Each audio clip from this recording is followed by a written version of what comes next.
And I think we should be live. All right, just give it a second to make sure we're all okay, and then let's rock and roll. All seems to be coming in now, which is good. There we are. All right, no intro today, guys, because we're cutting a little bit close to the bone. As you can see, the Warhammer 40k New Edition Live Armageddon Operation Imperator game from Games Workshop is going to be going live in about 7 minutes. So we're going to be watching that. So the plan is today, basically, we're starting the stream a bit early. And the plan is that we're going to be watching each one of the games that GW puts out. And we're going to be reacting to them. And also giving some sort of post-game thoughts as well. And don't worry, it's going to be a long stream today. I mean, it's going to be three games. I presume each one's going to take 2 or 3 hours, something like that. So it's going to be a long one. But don't worry if you don't want to watch an entire 9-hour stream. If you're watching this post live, or if you're not going to be able to watch the entire 9-hour stream, even if you are here right now, because I will be taking each one of these games and chopping them up into a separate video as a stream highlight. And then either we'll do some, and then what we'll probably do is do a little bit of, depending on how quickly back-to-back these things are, we'll either do a little bit of post-game analysis at the end of each game and include that in the stream highlight. Or if there's not much time, what we'll probably do is just at the end of all 3 battles, just stick around for a little bit longer and just go through, okay, what do we think about 11th edition? So we'll probably get there'll probably be like one big stream now, and then the output of this will also be like 4 stream highlights, 1 for each game, and 1 sort of summary conclusion after, of what do we think about 11th edition after everything we've seen. So that's the kind of the plan for today. So yeah, and it's going to be all kicking off in about 5 minutes. So I just we'll give people a chance to join into the stream and everything, and then we'll start rocking and cocking. But we'll see who's here. We'll answer any super chats. Let me get my headphones on so I can keep an eye on Games Workshop. You always start hearing it go live before it actually goes live. So let's have a look at what we've got here. Okay, got a little bit of support going here. So we'll say a big thank you to Russell W. Russell W, thank you so much for the 5 gifted memberships, sir. Thank you for the support. Thank you for doing your part for keeping us fresh stocked with new conscripts. I also say a big thank you to Bruce Oakman. Thank you, man. Mordia, make sure we can hear GW's total lack of audio for this one. Also, take your Emperor issued 5 supplements, my man.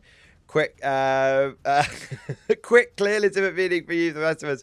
Buy some all from this. So I actually did 3 things. I know I said I'd beat a quick shit. I had a shit, I had a shave, and then I had my breakfast. So that's why. So I actually, when you think about it, I did all 3 of those things in 20 minutes. That's pretty good. That's pretty good. So I was quick. I just did not share. It was a need-to-know basis, man. I only shared so much information with you guys. To fighting crime, there's only one man keeping the streets safe. Yeah. I only shared so much information. There you go. Buy a small brand with this. Bruce, thank you for the Beyblade chat, mate. Mate, thank you for the Beyblade chat, mate. And absolutely, I'll make sure that not only do I get small brand, but I also get some better communication skills. I also want to say a big thank you to Alex. Thank you for the 47 months, man. Nearly quadruple X-Force. Holy shit, bro. Watching my GW stock price during the games. I think it's going to go up. Truth be told, I think it's going to go up. I'll tell you what, let me just put this light on here. I don't know if I need it, actually. We do have plenty of natural daylight, but there we go. I think it's going to go up. Infantry, sir. But good for you. I guess we'll find out. Mobile infantry made me the man I major am problems. today. I don't want peace. I want major problems always. Thank you for super chat. Imperator Vault. There we go. I also want to say a big thank you to GW LMT. It looks like a like a troll account. Unless Games Workshop was actually joined the stream, which would be incredible. Thank you so much for the gifted membership, man. That's awesome. I say troll, not trolling me, obviously. Trolling Games Workshop. There we go. Amazing. Amazing. Well, thank you so much to everyone who's joined. We've got 120 people in the stream right now. More joining every second. 131. Amazing. So more and more people joining every second. I want to say a massive thank you to all of you guys who have joined.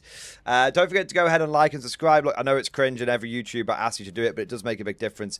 As I was saying last week, because I was away on holiday, it means that I dropped out the algorithm a bit. So all that kind of like liking and subscribing and interacting does make a big difference with boosting and all that kind of stuff. So massive thank you. And also a big thank you to all of you guys who've not only joined, liked, subscribed, and chatted away, but also a big thank you to all of you who have been super chatting, which is amazing. Speaking of which, Bruce Oakman, thank you for super chat. Also, missed the stream and highlights for it. What was the leak price? Is it confirmed, accurate, believable? So the price is confirmed at €240, and via some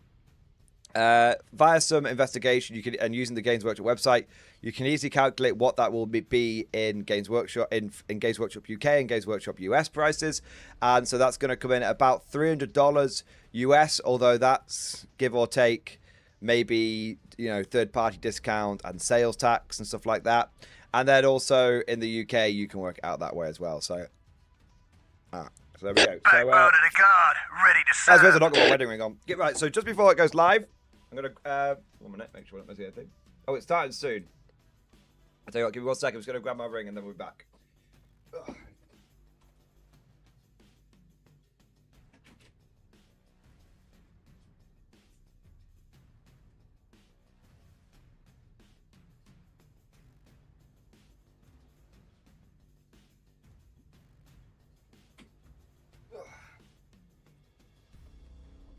There we go.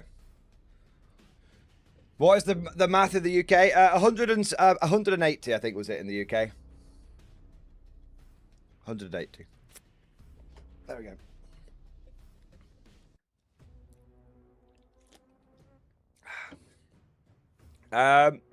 Big thank you to Slow King. Slow King, thank you for renewing your channel membership, man. Amazing. Thank you for continuing to do your part. Just making sure we are live, yeah. It's live here. There's still no... Don't think there's much sound. Is there some sound from GW? Oh, there is. There's a little noise.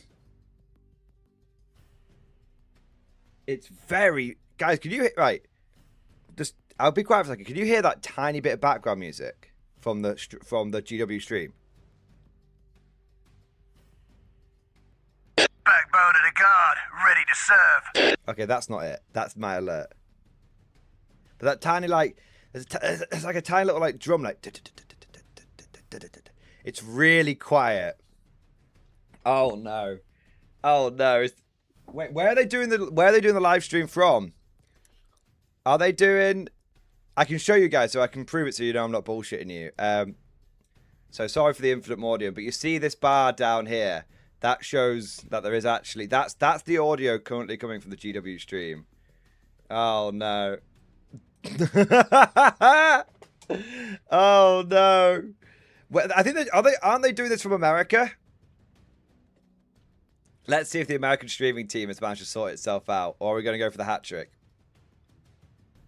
Yeah.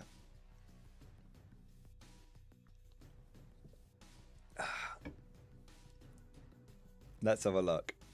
Leslie Mitchell, thank you for 6 months member flex. Thank you for doing your part.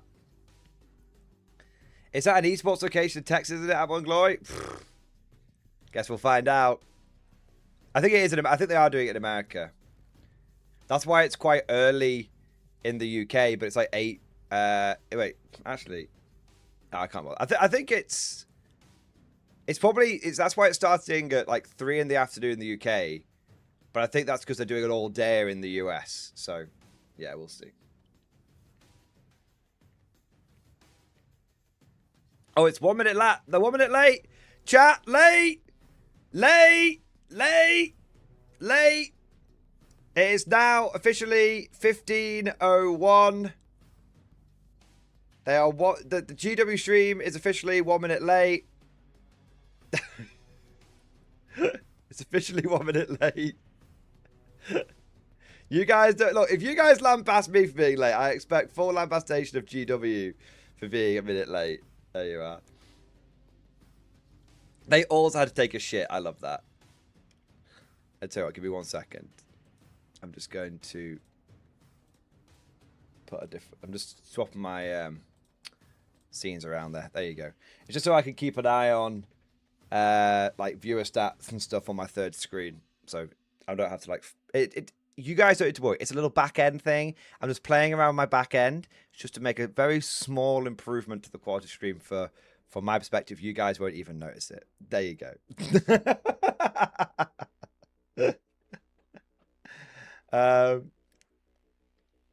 Too late, got a boycott. They were getting a drink. Yeah, you got to take 10 minutes to get a drink, apparently.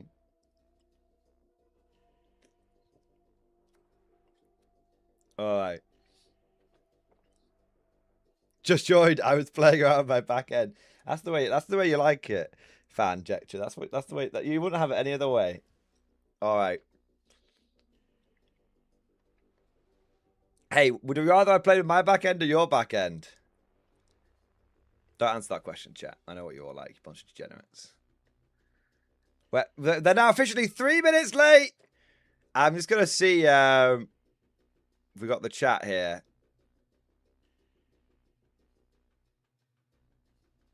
Yeah, I think everyone's starting off strong. Yeah. Should I have started yet? Late, you guys. Russell W's in the GW chat. You guys are all in the GW chat saying like, look, late. That's hilarious. Oh my god, that's actually brilliant. Hey, Angry Joe's in the chat now. Classic GW is what he said. You guys won't see it because my chat's in the way, but you'll see his name come up here in a moment. GW chat, put me in timeout. Oh, man.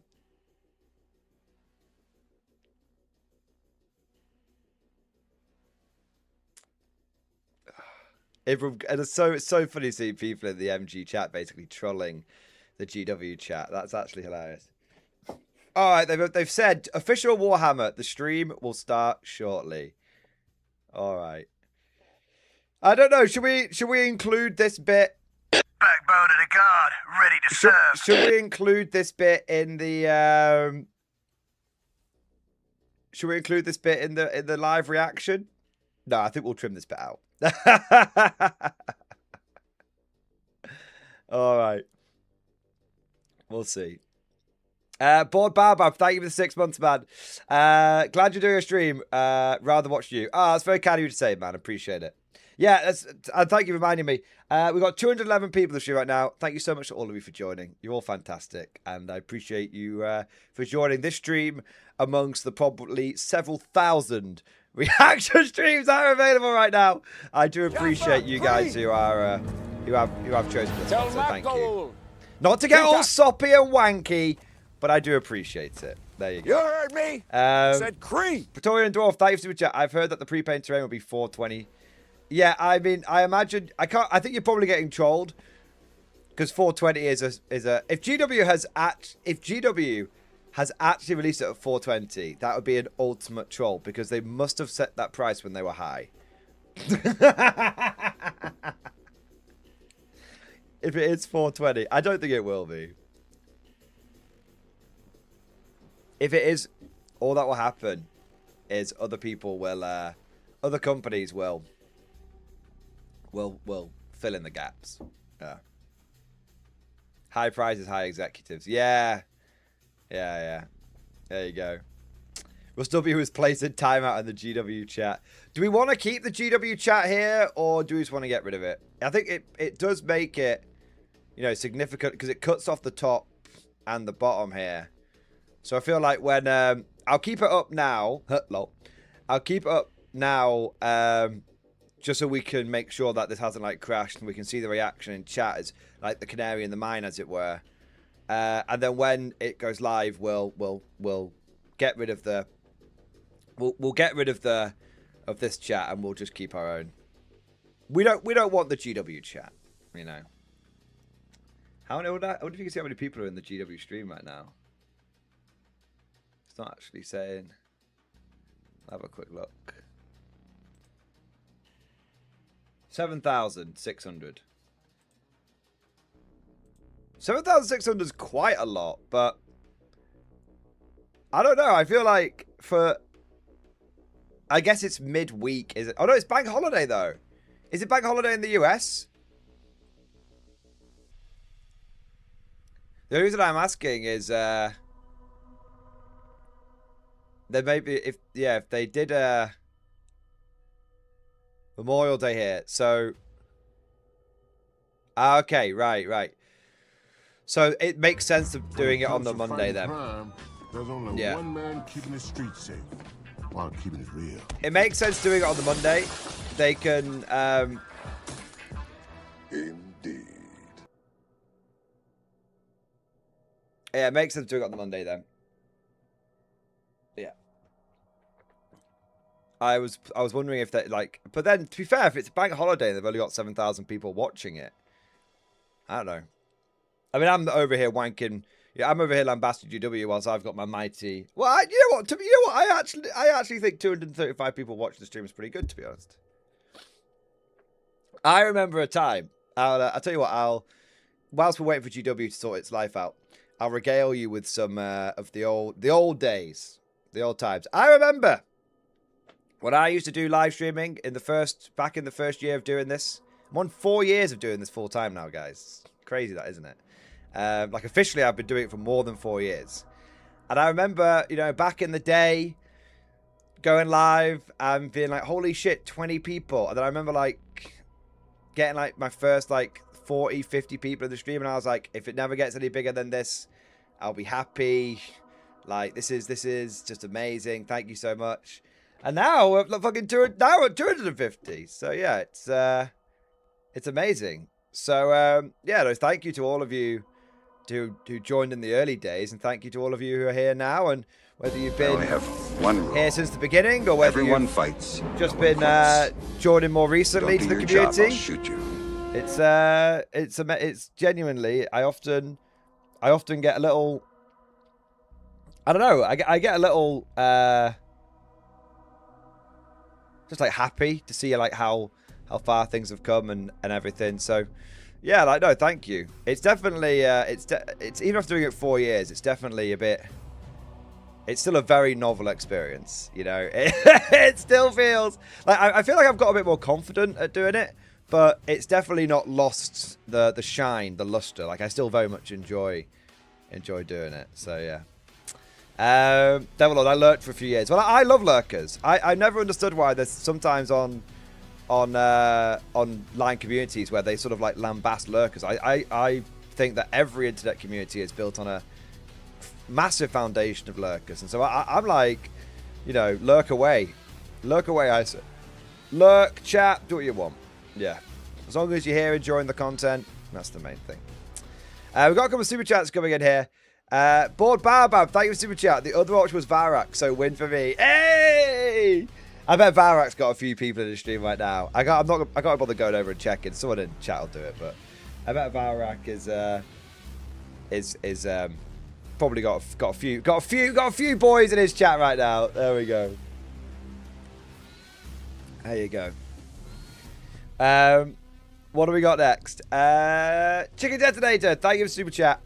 07 sir, the Empress Finest in stream discussion. Chicken Detonator, I will try to have a quick look, but I won't be able to stay on it for too long, just because obviously we're meant to be looking at the GW stream. But those look sick as fuck, man. I love the black and red color scheme, and I love the golden mask. They look great, bro. Nice. Of course, you know. Of course, we gotta get a little bit. Gotta get a little bit of K47 dropped into every stream. Amazing. Vark's on 1.8k. Amazing. Honestly, super happy for him. I'm not one of these people that if I see someone else doing really well, that I get jealous. No. I'm like, if I see someone doing really well, I actually can find that like kind of like inspiring. Like, okay, how can I achieve that? I'm not like, I want that. I'm like, how can I achieve that? So yeah, no, that's awesome. Good for Barak. And to be fair, this is absolutely his time to shine. Oh, it's happening! It's happening! My God! No, we'll get the trailer. Okay, so we've got to sit through the trailer for like the 10th time. Its soil is worthless, salted by the blood and sweat of generations. Man, GW really got their money's worth this trailer, didn't they? It's a good trailer, don't get me wrong, but they've played it like in every video. War is all that remains. It rises from the dust and echoes in the sky. They're buying more time. A cacophony of endings. Hey, they started 12 minutes late. Clearly they're just on Mordy and Glory time.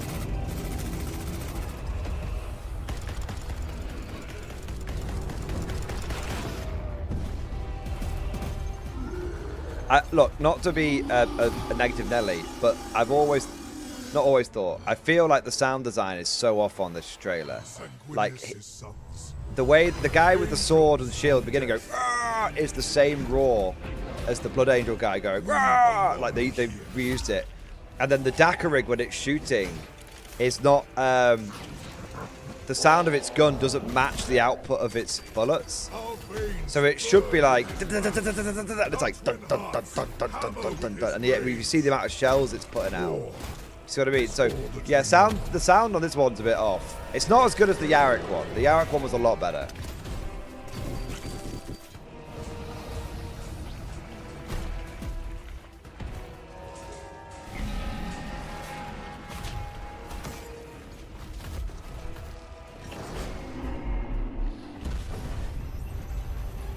This world must hold.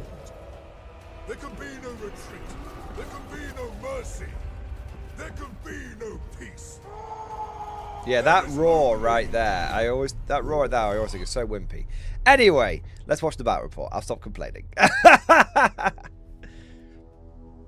Now, of course, there may be some audio playing around I have to do in the first few seconds, just to get it right. The balance between, you know, my sound, the stream sound, the alert sound, all that kind of stuff. But it'll take a second to do that. Oh, we had a brief. And welcome to Warhammer 40,000 New Edition Live. We are here to bring you 3 technical issues games of the new edition of technical Warhammer issues. 40,000. We can't see them. I am Look, joined by wonderful co-commentators, it's not me, Adam Camilleri and Paul Murphy, and we'll be walking you through technical the issues, new games of Warhammer technical difficulties. My great pleasure to be here. How you doing, Paul? Loving it. Absolutely cannot wait for today. It is going to be a spectacular day of gaming and exploration of the new edition. The audio is finally fixed. Game, what have we got? But the visual is off. The new Armageddon box. This is Orcs playing into Space Marines, Blood Angels particularly, and Paul, you'll be taking the reins of the Space Marines. They fixed the audio, chat. Off some of the new unit stuff in they the box, fixed the audio is great. Adrian's going to be awesome. They've now finally got, have, technically, to pass an exam, you need to get at least 50% of the answers right. That's like a pass, not a good grade, but a pass. Technically, GW has passed the test because they have managed to get 50% of the audio, visual, technical requirements completed. Yeah, absolutely. And then after that, we've got 2 more brilliant games of Warhammer 40,000. We've got the Community Champions Clash.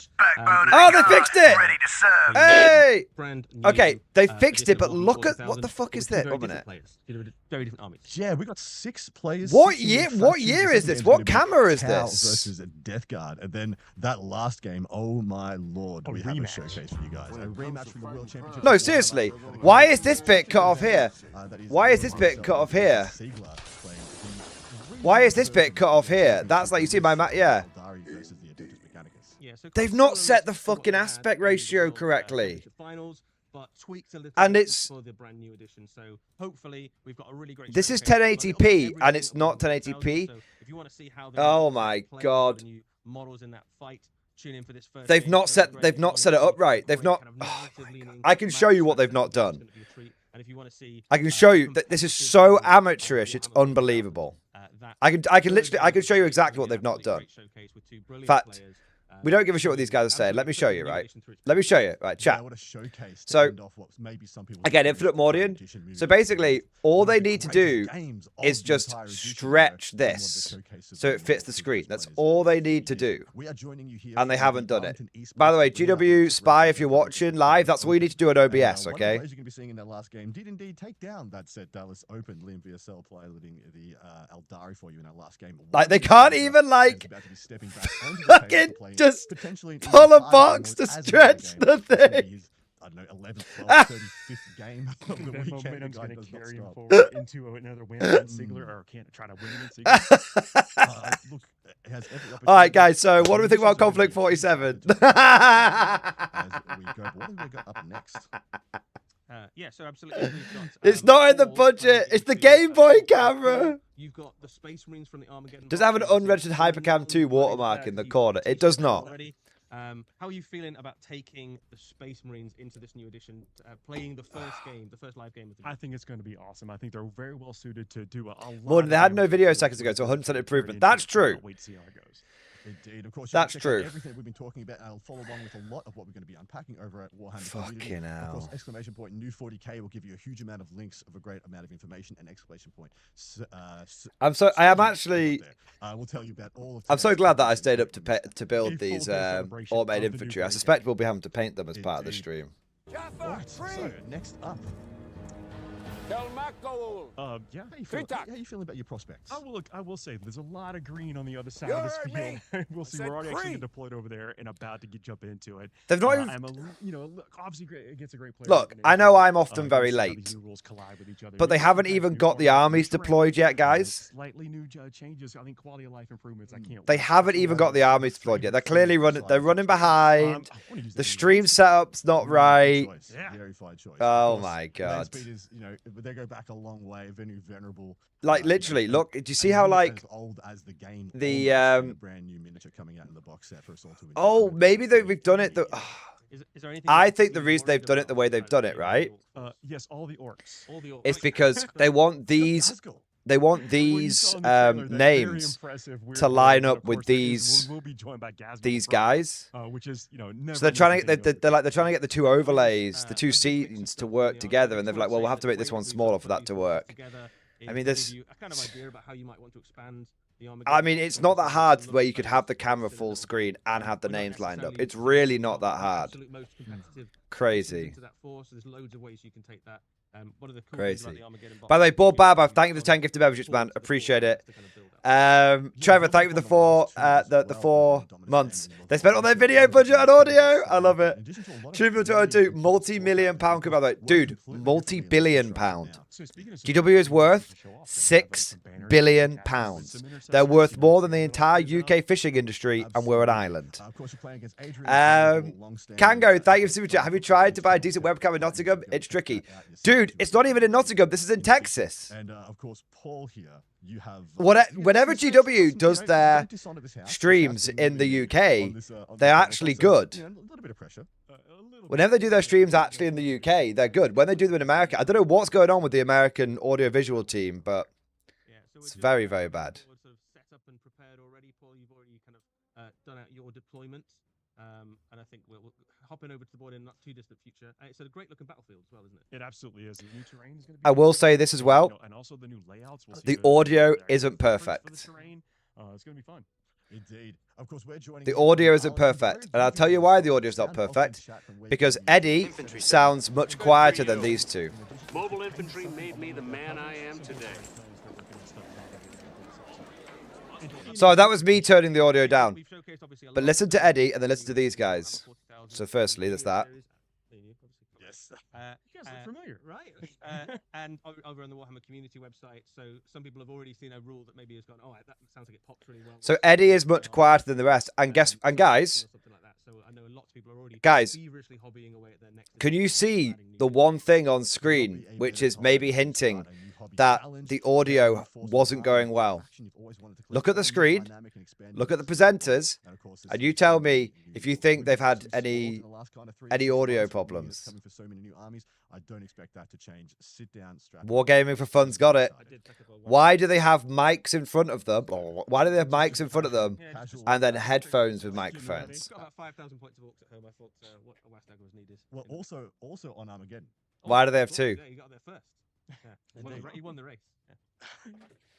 What's up next? Are we Fuck's sending our sake. boy off into battle? I can't wait to get over there. Like as I've mentioned Fuck's before, sake. I think, this is gonna. My mind's like representing the absolute forefront of Armageddon. Where How is this guy not been Blood fired Angels yet? are Not favorites. any of these guys here. The guy who In does addition to the Radio audio in Control, we're America. really How has he not excited been to see fired? or learn of the new edition as well. We're really keen to know what is important to you guys, what you're excited about. But now it's time to send off our valiant Blood Angels warrior into battle. Paul, good luck. Wish me luck, everybody. I'm gonna need it. I will see y'all on the other side as I jump back into the fray. Yeah, good luck, Paul.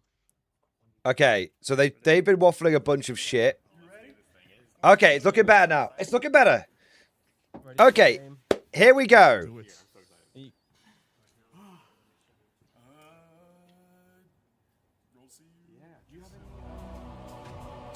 What is this? So we're now taking a look at forces assembled. Wait, the audio's fucked again, guys. You've got this trailer, and then Eddie is trying to cast the game. More technical difficulties. So Eddie's trying to cast the game whilst this is playing. That- Hundreds of different There you go. available. So we've got two of them here, which also represent the ones that feature in the. That was so weird when they like sort of went to the sort of live, like the sort of shaky cam. That was strange. First impressions of how these are gonna smash into each other. Oh, Eddie's so quiet. Table, but the DACA is heavy. Eddie is so quiet. We're going to be playing a Ceramite Sentinels, which you can see is 3 detachment points in this configuration in our Strike Force 2,000 points battle. The force disposition is also listed here for the take and hold, and we're going to be unpacking that in detail as we move through. Kind of the intro portion of setting the stage. So here we are getting into the game now. There's been a few technical difficulties. I imagine we're going to experience a few more, but here we are finally getting into the game. So this is the intro game that Games Workshop came up with. So you've got both halves of the starter box and then a bunch of units added on top. Now, we are, of course, going to be having a bit of fun and criticizing and commenting on the game. But at the same time, we do want to try and actually see if we can pick up on any like extra information and new bits. So I say this right now, chat, if you notice anything new, spam it in chat so I make sure I can pick it up, we can talk about it. Now, the first thing that someone's pointed out is that the Blood Angel army list doesn't have any Blood Angel units in it. Not bad. Yeah, so really useful. Which is kind of funny. One of the things You can also see that Ceramite Sentinels has 3 detachment points, and the Orcs are using more DACA and Dreadmob. Ceramite Sentinels for the Space Marines, that is a detachment from one The Space Marines are using Force Position Take and Hold. The Orcs are using Force Position Purge the Foe. So you can't combine that with another detachment in 3,000 points. But as an Orc player, I'm looking at those detachments at the top there, and actually the fact that the Dread Mob is a 2 detachment point. The audio is... You guys can't hear them? I can turn them up. There you go, I can turn them up a bit.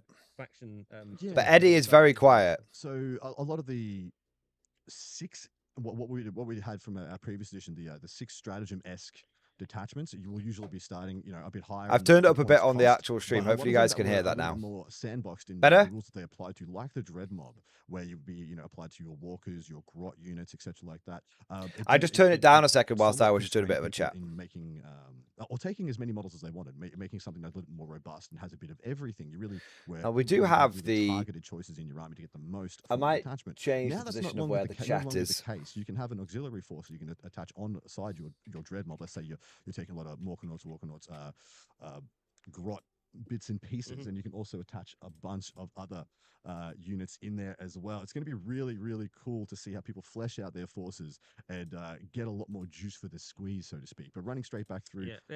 Go. Yeah, go for it. So, yeah, Space Marine list, we've got So I was going to say the big thing is, do you guys want the chat 10 where it is right now, or do you want the chat Those big A bit higher up. And then you've got 3 dreadnoughts in the mix. 2 ballistic dreadnoughts. Oh, sorry, a ballistic dreadnought. Because obviously 2 right Tau now dreadnought, and we're 3 covering the it's a great little combo. we're He's one of covering the Highlanders of Dreadnought, little so game one screen of down each here. Of them, that's going to be really impactful in this game. Then moving on from that, the Desolator squad is going to be really cool as well. I hear the Librarians. I don't think. I think this is only a quick overview. Some insights over there. One of the things you also notice when you start building your could own just list move of the events, chat there's a up little here bit if of you insight into how things are going to work. You'll actually now be listing what character is joined to what unit There on you go. your list. We haven't done that in this, just for the ease of learning for new There you players, go. getting into the game and trying to experience things as we know and working towards where we're going to be pretty soon. Because you've got to be aware that Three like rotators with the heavy they're going bolters to is gonna be really change cool this. in They're this going to game. change It'll what's be on the screen in the blast moment, so we need to against be the aware vehicles. of It's going to be great against the green skin. that. And then we have the Gladiator Lancer, Gladiator Reaper. But the Reaper, hopefully, said, as you can see with Single the Lancer, where 5 the turn will be camera starting is with here, if we the have Vanguard our of bits Brand at the and your top, Vanguard veterans are really most excited to get the their hands on that unit. Yeah, so screen quite a down lot here of will be armoured fine. stuff in this list. So basically, taking the Armageddon box that's provided the bulk of the infantry to this force, and then Marine got detachment replaced is with just a one. good mix It's of the Sermite Space Marine, Sentinels. It's 3 detachment kind of points. medium tanks and dreadnoughts. This is a really Are they solid deploying right now? all-round No, Space I think they're I'd say this is actually probably playing, and typical we're just of, missing the game. a kind of codex compliant Space Marine force. Obviously, the other way. you Yeah, could they're take actually the playing, Armageddon box guys. If you wanted to, is to lean very So heavily again, into the Blood Angel. See, this is why you led me side of astray, things, so chat. you could Just look. Sanguinary Guard and your Death Company. Look, the What we've orcs tried are to do moving here is have forward. A more representative Codex Space Marine chapter that could be used by all The orcs are players moving on forward. Commander. Indeed, and of course, Uh, as you could expect, great this spot isn't a, here by- no holds barred throwdown Oh no, that's style the same this as one is as it going is now, to make Berserk, an but effort to everyone take gets a one wide command point selection at of each units in order round. to showcase So as that's the many same as it units is now. we can. So hopefully you guys Orcs take went those first, so they're I'm on looking 2 forward because to they. Adrian and the Oh, orcs that are maybe there's. stated in Dreadmob and Mordash. Oh mate, no, maybe both players start on Purge the foe as the force disposition. one, and then at the beginning of your turn you get one. Yeah, maybe. The first 2 Orcs are on 2. That's an interesting spot. Yeah. And we've got Gazgul, Mag-Uk Thraka himself here on Armageddon, Pain Boy, War Boss, and a Weird Boy with the Grobshot Thunderbus. Then we have 2 units of 10 boys, 10 Gretchen, a battle wagon, Yeah. a new big mech Dakar rig. Cannot wait. Oh to god, see are they this going to model keep it like in this for the action. entire This is match? been I one of fucking my hope. favorite miniatures that they brought out in the new set. 2x3 Death Copters, one of which is starting. Let me see in if I reserve. can. 10 commandos with dead shiny shooters, in addition to the 6 mega knobs and tank busters. That is going to give them a rapid fire. That is one of the new enhancements, and it's a brand new way to enhance your units and make them a little bit more of the sum of their parts. And then a Morkanaut and a brand new war track to tie things together. Yeah, so I mean, there's loads of stuff in that list. It's a good mix of stuff from across the Orc Codex. I think some of the ones to watch, absolutely, as you say, the Dakar rig is very powerful. Dakar rig combines really nicely with There some we of go. the abilities and stratagems from Dreadmob, particularly. So if you're So I don't understand why. I don't really understand why we're listening to these bozos whilst these guys are playing the first turn. Surely we'd want to see what was happening in the first turn. Many rerolls, basically, and it's already Like that, sustained. these guys down here are saying some Lots of important shooting, so you things, can get but some we don't know what it pretty is. terrifying shooting output from the Dakar rig. Indeed, and of course, giving you guys a little insights into our overlay in the top right-hand quadrant. If you watch any of our coverage of our open events, you'll see our mini-map, which is going to be maintained by Serbo Skulltucker. bit hot And here, you'll be just getting a gonna, lot of information there on what's moved, what has shot. Just put the fan and up a what little has bit. been Tell me if impacted. it's And then annoying in you the bottom guys. right, Hopefully we we're have too our loud down little the snapshot. microphone. And as you can see, the players are still going through a lot of the computations and mission structure, things like that. So we'll be joining it as soon as they get underway. We're going to hit a transition now over to our next slide and start unpacking even more new things. What are we seeing here? Okay, So this okay, is let's have a the look. 2 force dispositions combining together to create the scenario that they're playing effectively. So Purge Okay. the Foe, that is the Orc force. Purge the Foe is basically arguably the simplest version of the various different force dispositions you can take. Purge the Foe means you're trying to kill stuff. So if your army is very good and very aggressive, and what you like doing is moving forward, taking the fight to the enemy, killing enemy units, pushing enemy units off objectives, and Purge the Foe is a really good archetype of army to go for. Absolutely. Take and Hold, on the other hand, is more of an objective claiming force. It's very good for something like Space Marines, where they can both push enemy units off objectives, but then also hold on. This is to them. interesting, Literally, you're to be trying fair. to take objectives, you're trying to hold the objective. So you've got a force that is kind of relatively durable. I can turn it up. that Eddie is just doesn't very, necessarily guys. need to Eddie be is just fast, very but is quiet. a kind of slow, constant. So push, I've got him on across like the maximum battlefield that volume. claims ground and holds that ground. Take and hold is a really good disposition to go for. Absolutely. And of course, these two cards are going to be very important for playing your games, especially in the. I just got to turn it early up. I turn just got to be a where bit careful, you're you both gonna guys. pull this card out Don't get when your you to the eardrums table, blown and you're gonna out by consult it and see what the matchup the actually brings alerts. you. I'll see if I can So we're turn going them to hit off. straight over to the missions now and actually see what the results were. So you want to read out what Adrian has to do. Yeah, so Unstoppable Force is the primary mission for Adrian. This is the Purge the Foe one. As you can see, if your opponent is a take and hold and you have Purge the Foe, this is the mission that you will be playing. And effectively there you can see there's a bunch of different ways to score victory points. So one of those victory points, Hopefully I've turned them off did now. you manage to kill some enemy units? That is Seems very awkward. That's exactly the sort of thing you'd be wanting to do. You've got one there, which is the end of your command. Okay, let's phase, look at the two missions, guys. Stop worrying worrying about the sound for a moment. You also get All they're saying is a bunch of you bollocks. don't get any for your home objective, and that's important because basically your army is about going and taking stuff. Yep. You're not so fussed about Unstoppable protecting your own, although you might force. still want to stop the enemy. One scoring of points units were themselves. destroyed. And then you've got one there for at the end of the turn. You hold Each more objective you objectives than control, your 4 opponent. VP. So and that one excluding home objectives again. So you need to be pushing forward, killing enemy You control units, one of the taking central objectives ones. off them, and then you've got to try and hold the central objective. So end of the battle. So To me, that seems like. are you basically in the dominant? I'm going to say position on right the now, battlefield? Do you Purge the hold Foe that looks like it's central much better point on the than battlefield? Have you won the Take and fight, Hold. This is the basically? So second time I've it's seen not a just Take and Hold about, mission that looks like absolute dog running shit. forward and getting those early kills. You also want to be. I mean, it's that's the easy. purge bit, right? This has got 3 ways of scoring. This has got 4 ways of scoring. It seems quite powerful for the orcs, especially. Of course, you always want to try do your best to marry up how you enjoy playing the game with your faction. Yeah, and with the I think mission Take and that you Hold's enjoy going to be as well. very I feel weak, like this is guys. very indicative of how orcs like to play a lot of the time. Just killing your opponent, just killing a unit and taking an objective off them in doing so will net you 6 points in this. And one thing you'll notice about the new mission structure, there is a lot more to do every turn, which I believe make things a lot more dynamic. You won't maybe not be able to always do and score every primary. So apparently, what the GW guys seem to, what the gameplay guys seem to be doing is like, I mean, the Orcs has done some movement. That's really exciting. Over on the other side of things, Paul will be attempting to hold one or more The central objectives. guys playing the battle are actually playing it. Look, the Orcs have scored victory points. There are more command points. Literally, we're missing out on like an entire turn of this battle round. In the 5th battle round, a very similar scoring for each objective. Shut the fuck up, GW. We want to watch the game. His deployment zone and then hunker down to the best of his. What is this? What is going on? A nice 8 points pretty much every turn, and then the last turn he gets to get a few more. Really, really cool. So it's going to be. I can't believe that they're literally taught like. And then Paul trying to hold the line as much. This is awful. awful. Very, very exciting, and should be make for a very thematic and fun time. This is actually this is to awful. Terrain time. Look at this gorgeous pre-painted terrain that should be available sometime in the future. So this is like the shaky hand cam that they're showing off right now. Dense. Now, Dense is going to work with a new hidden mechanic, which more likely than not the orcs are going to be using judiciously to try to keep themselves safe from this space. Don't be wrong, the terrain looks good, the armies look good. And of course, we got a lovely. But we're just missing out on seeing the game being played. That's why we're here.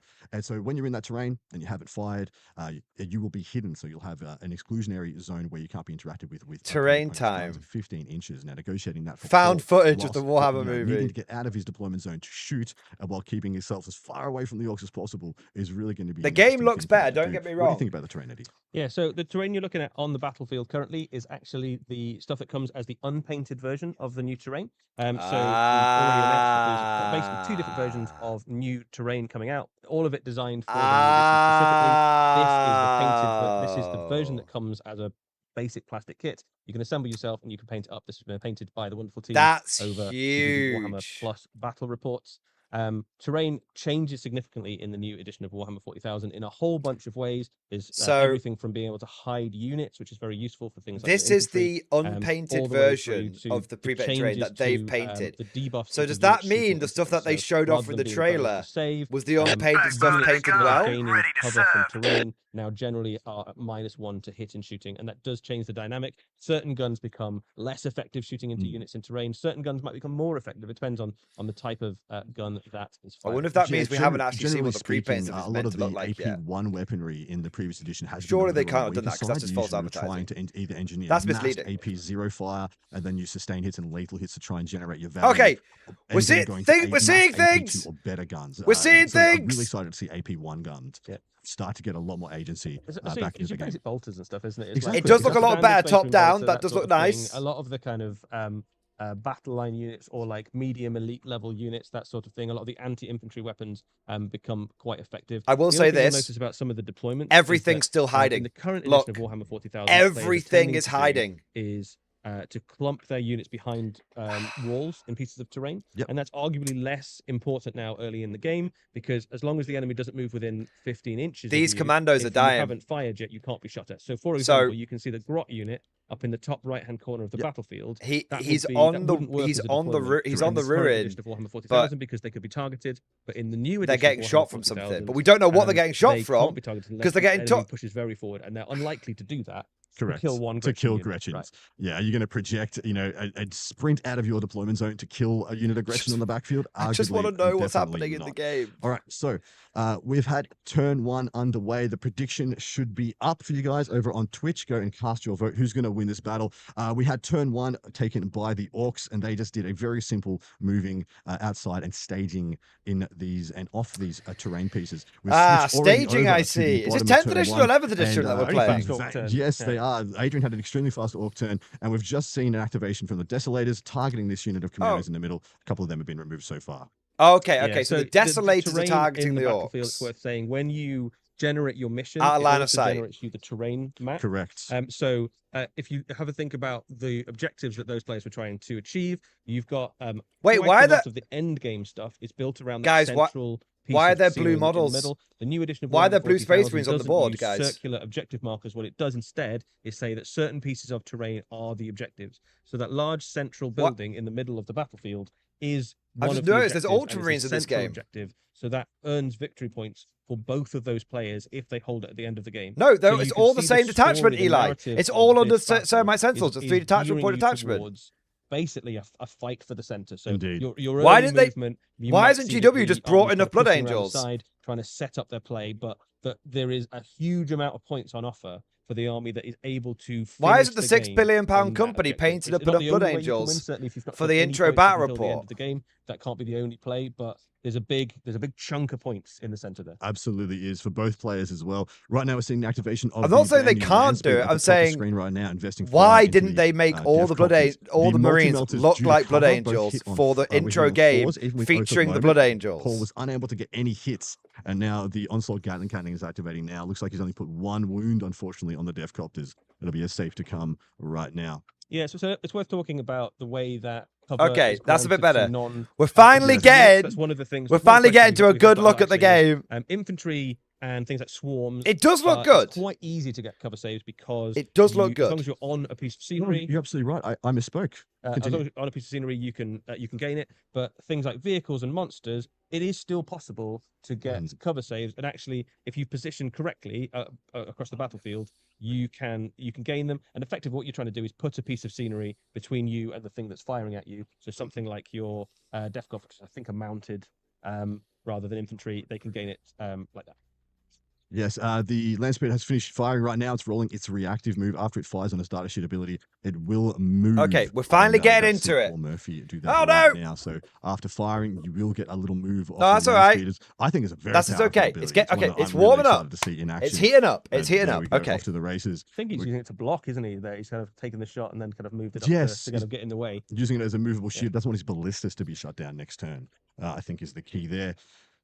And that is the end of the turn for Paul Murphy. So very stable turn 1, very cautious by both players. Of course, they are relatively new to the game, as is everybody in the world. It's So very do not be surprised cautious, if There will because be if they plenty of go bloody full hits send and very move soon, out, don't- then don't they'll you die. worry. There's a lot of firepower on the Space Marine side. You've got the Redemptor there. You've got 2. Turn 1 of staging, the turn 2 go gladiators. turn, guys. Yeah, There's a lot of guns waiting for the Orcs to get close. I do know he used his redeploy ability to put the Gladiator Reaper back into reserve, and now he's holding it like a sword of Damocles over Adrian's head. I like that a lot. When you see where Gaskell ends up, where the boys try and All right, use the their Blood might. Angels have moved a I bit. think this is a good choice by Paul. In saying that, there's a lot of long-range firepower. Also, So on the orc side of things, these- we got the Morkanaut. these guys moved from as well. Cannot wait to see what here they're able to do. to Wartrack. here. So many exciting new models to explore, guys. We'll see the points updated just on our overlay, like I was saying before. Top right of screen, you can see the mini map, so you can see a true delineation of reminiscent of those units. old school White Dwarf battle reports. It's almost like we did it on purpose. There you go. So you But you guys can see it also now. see here, which is the turn and phase tracker. So right now we're into the command phase. That's circled there, and you will be excited Chat's to in the know way of that. He's gonna deal the with it. phase structure and your turn structure has not changed going into the new edition. It'll still be the same tempo and cadence you know and love. Yeah, so the kind of core of the game, if you've played the current edition of Warhammer 40,000, I think you'll be able to slot into the new edition fairly quickly. A lot of your data sheets for your army will be very similar to the ones they are currently. Most of them are the same. There's a couple of tweaks with FAQs and stuff. The big changes to army lists will come through the detachment points, which will be able to kind of change the kind So of Space sub-faction Marines scored abilities that 13 your points army is turn able 1, to unlock. Orcs scored There are lots of 18. subtle Both players things started in on the game 10 that have because changed. I think painting one of score the is still a things that I thing in think the we game. might see in this is that the movement phase, the shooting phases tend to be a little bit faster. Yep. Because Overwatch, I think Overwatch change is a big one in terms did, of yeah. the movement phase. That now happens at the end of the movement phase. It would be such a perpetual thing where I'd move a unit and then ask my opponent, would you like to Overwatch? Move another one. That Would you is like a to good Overwatch? change. So Fair much play. time. That is a good now we're change. just doing it right at the end of the phase. I think it's much better. And then the It other is. one, It just means you just move out and the opponent chooses what to there are Overwatch. It's multiple fine. units with characters attached. Is the fast rolling? I say dice it's better mechanic change. as Yes. well. It makes the I think flow of the hopefully we'll game get a chance to see quicker, that, but it makes the game a bit less in the tactical. current But edition of Warhammer overall, 40,000, and as someone who sometimes likes a it is in your crunchy best game, interest to slow down I and roll think it is saves better and feel to the have games it and that things way because it individually. was That annoying. isn't the case in the new edition. The rules basically you roll all the hits, all the wounds, you hand them over to your opponent. They choose the order that they're going to be assigned to the models in that unit, and then they roll their saves. And it's the mechanism of the shooting does it kind of rolls itself. Yeah, this is a really cool change in my mind because Okay, let's for the listen. longest time it was a little bit to the defensive players' advantage if they had a mixed unit and they could really pick and choose how they wanted to roll things and engineer things a certain way. There is still some power in that because you can still like if you have a mixed unit, you can choose the order upon which you take the saves. For example, a unit of a cursed cultist that has the torments, you can choose to take it on the torments first, but then all the saves will be on the torments. You can't kill a torment, switch back, go back and forth. And so, and while Interesting. you get to start and do it all from there, think of units like Gazkul and Makari in, say, a unit of 20 boys, or in this example, the Meganobs.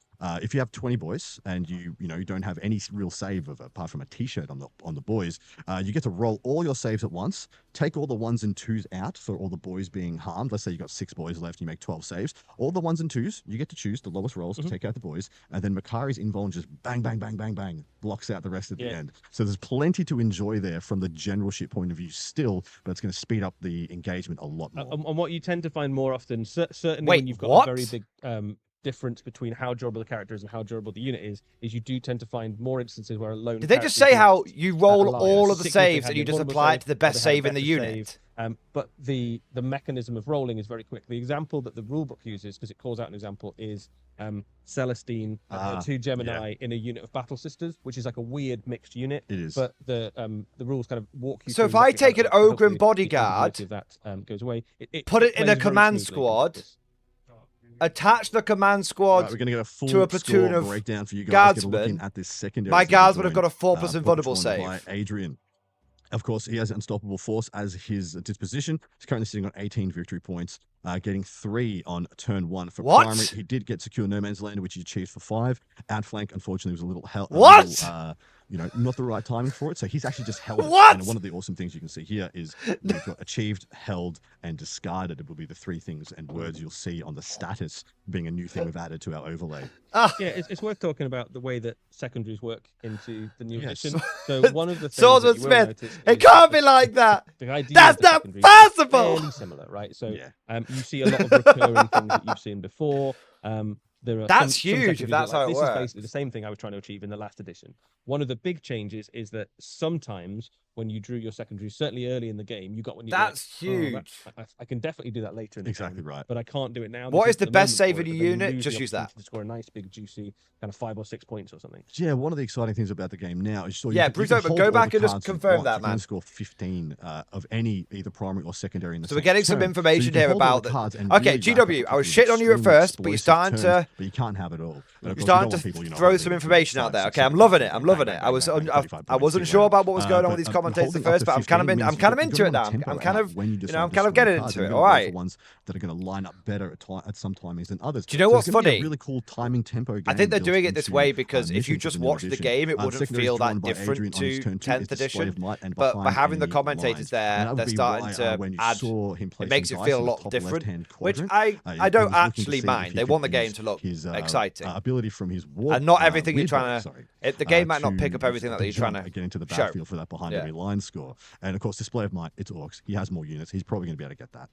Yeah. No, We go have back to bring up shitting on Display of them. Might on I'm the giving overlay it for back. people at I home, 'cause always it give it a has balanced changed a opinion. When I little think bit. something's bad, And I does shit on it. When I warrant think some something's good, explanation. What are we reading here? I Eddie? praise it. Yeah, so this is Display of Might. This is an example of a secondary card. So in any battle round for 2 VP, if there are more friendly units than enemy units, excluding aircraft and battle units within no man's land, you get 2 points.